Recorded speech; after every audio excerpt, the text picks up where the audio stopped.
আওয়ামী লীগের কোনো ভবিষ্যৎ নাই। এইটা অনেকেই বলার চেষ্টা করে যে শেখ মুজিবের মতো একটা এরকম একটা মর্মান্তিক ঘটনা ৭৫-এ হওয়ার পরেও তো আওয়ামী লীগ ফিরে আসছে। এবার কেন পারবে না? অনেকগুলো কারণে পারবে না। ওই যেটা বললাম, একটা হচ্ছে যে শেখ মুজিব সপরিবারে এবং এই রাষ্ট্রের সাথে সম্পর্ক নাই এমন অনেক নিরপরাধ সদস্য সহ সেদিন খুন হয়েছিলেন এবং তিনি তার বাসায় ছিলেন, দেশের ভিতরে ছিলেন। তিনি কোথাও পালিয়ে যাবার চেষ্টা করেন নাই।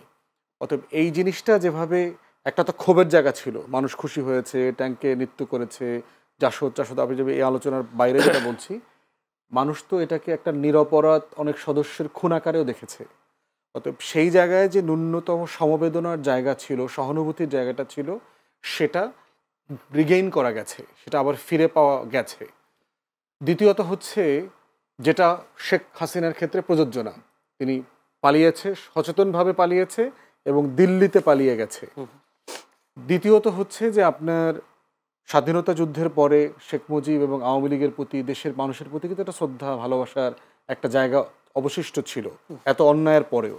মুক্তিযুদ্ধটা তখন অনেক ফ্রেশ, কিন্তু এখন শেখ হাসিনার ব্যাপারে, আওয়ামী লীগের ব্যাপারে মানুষের যত মেমোরি, এর ভিতরে কোনো ইতিবাচকতা নাই।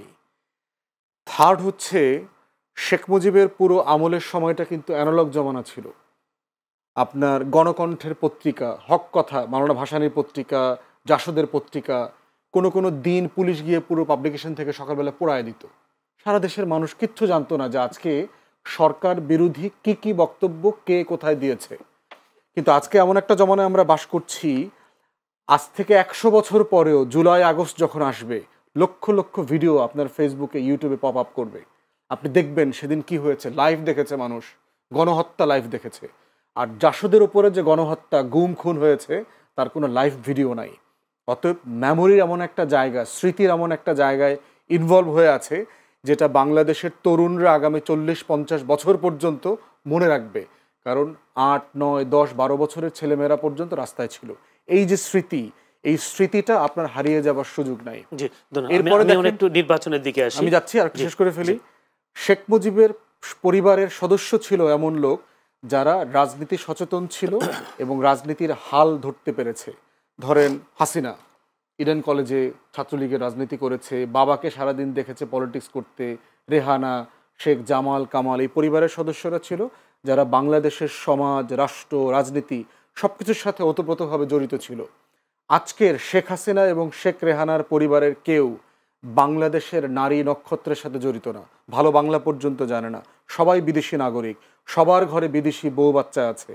এই বাস্তবতায় তারা অলরেডি বাংলাদেশ থেকে ডিসকানেক্টেড হয়ে গেছে। এই রিয়েলিটিগুলো বিবেচনা করলে আওয়ামী লীগের হাল ধরার যে বংশধারা লাগবে, যে লিনেজ দরকার, সেই লিনিয়েজ আর তার অবশিষ্ট নাই, তার পলিটিক্সের হাল ধরা। ধন্যবাদ। আমি একটা বিষয়ে আপনাকে প্রশ্ন করতে, সেটা হচ্ছে জামায়াতের আমির ডাক্তার শফিকুর রহমান আজকে বলেছেন, তিনি আশঙ্কা করা হচ্ছে আগামী নির্বাচনে কেউ গাছে কাঁঠাল রেখে গোপে তেল দিচ্ছেন, মাসল আর ব্যাকমানির মাধ্যমে অন্যের ভোট হাইজ্যাক করবেন। আমার প্রশ্ন হচ্ছে, তিনি এই আশঙ্কা কেন করছেন যে জুলাই অভ্যুত্থানের পরও কি মানুষ মাসল আর ব্যাকমানির মাধ্যমে কি ভোট গ্রহণ করতে পারবেন বা ভোট চুরি করার সুযোগ কি থাকবে? নিঃসন্দেহে পারবেন। কারণ হচ্ছে যে আওয়ামী লীগ চলে গেছে মানে কি চাঁদাবাজি বন্ধ হয়েছে? আওয়ামী লীগ চলে গেছে মানে কি সন্ত্রাস বন্ধ হয়ে গেছে? আমার এলাকার কথা বলি, আমার এলাকাতে বালুর, তারপরে ইটের ভাটার ব্যবসা করে এমন ব্যবসায়ীরা আমাকে বলেছে, ওই যে আপনার ট্রলারে ফিট বালু সমত হিসাব করে, ট্রলারে যখন বালু আসে ওখানে আগে দিতে হইতো আপনার ১২ টাকা ১৪ টাকা, এখন দিতে হয় ১৮ টাকা ১৯ টাকা প্রতি যে মেজারমেন্ট আছে বালুর ট্রলারে। আদারওয়াইজ এই স্কোয়ার ফিটের, তো ওইটার হিসাবটা বদলে গেছে। আমার এলাকায় মাহেন্দ্র চালায়, টেম্পুর মতো যে যানবাহনগুলো আছে, আগে আওয়ামী লীগের সময় তার সারা মাসে তাকে চাঁদা দিতে হইলো আপনার ১৪০০ টাকা ১৩০০ টাকা এরকম। এখন তাকে দিতে হয় ১৮০০ টাকা ১৯০০ টাকা ২১০০ টাকার মতো। চাঁদা যারা উঠায় বিভিন্ন রাজনৈতিক দলের নেতারা, পদস্থ নেতারা, টাকাটা উঠায় বহিষ্কৃত পোলাপানকে দিয়া। টেকনিকটা দেখেন, আমি পদে আছি, চাঁদার নিয়ন্ত্রণটা আমার, যেহেতু পদ হারানোর একটা ভয় আছে, চাঁদাটা করাই এমন কিছু পোলাপানকে দিয়ে যারা কোনো পদ নাই এবং যারা বহিষ্কৃত অলরেডি, তাদেরকে দিয়ে চাঁদার টাকাটা উঠায়। তাদেরকে জিজ্ঞেস করছি চাঁদা বেশি নেন কেন? আর চাঁদা উঠানোর গ্রামারে দেখলাম সবাই আগের যারা চাঁদা তুলতো ছাত্রলীগের যুবলীগের তাদেরকে দিয়েই টাকাটা ওঠায়। এটার একটা বড় কারণ হচ্ছে গত 16-17 বছরে তো যারা চাঁদা তুলছে সে জানে যে কে কে চাঁদা দেয়, কত করে চাঁদা দেয়, কিভাবে ভয় দেখাইলে চাঁদাটা দেওয়া কন্টিনিউ করবে, কোত্থেকে চাঁদাটা আসে। অতএব এই জনগোষ্ঠীকে যদি আপনি সাডেনলি মানে এক্সচেঞ্জ করে নতুন কর্মচারী দেন, ও তো আসলে চাঁদাটা তুলতে পারবে না। এই জন্য টোটাল চাঁদা সংগ্রহকারী জনগোষ্ঠী আগের দল আছে, পরিমাণটা বাড়ছে।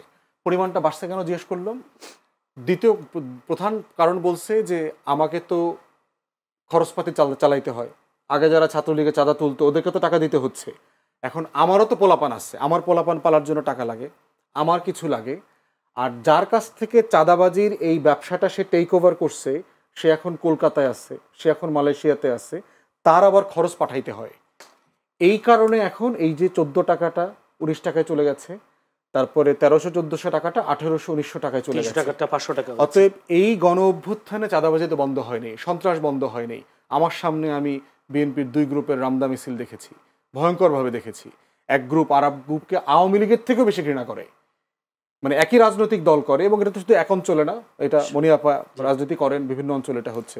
অতএব এই রাজনৈতিক সংস্কৃতি বদলানোর যে জায়গাটা আমরা আশা করেছিলাম সেটা বিভিন্ন রাজনৈতিক দলের ক্যান্ডিডেট সিলেকশন, তারপরে হচ্ছে এলাকায় স্থানীয় প্রচার, চাঁদাবাজি, তারপরে সন্ত্রাস, অস্ত্র, এই প্রত্যেকটা জিনিস বিবেচনা করে নির্বাচনের এই আশঙ্কাটা কোনোভাবে ফেলে দেওয়ার মতো না।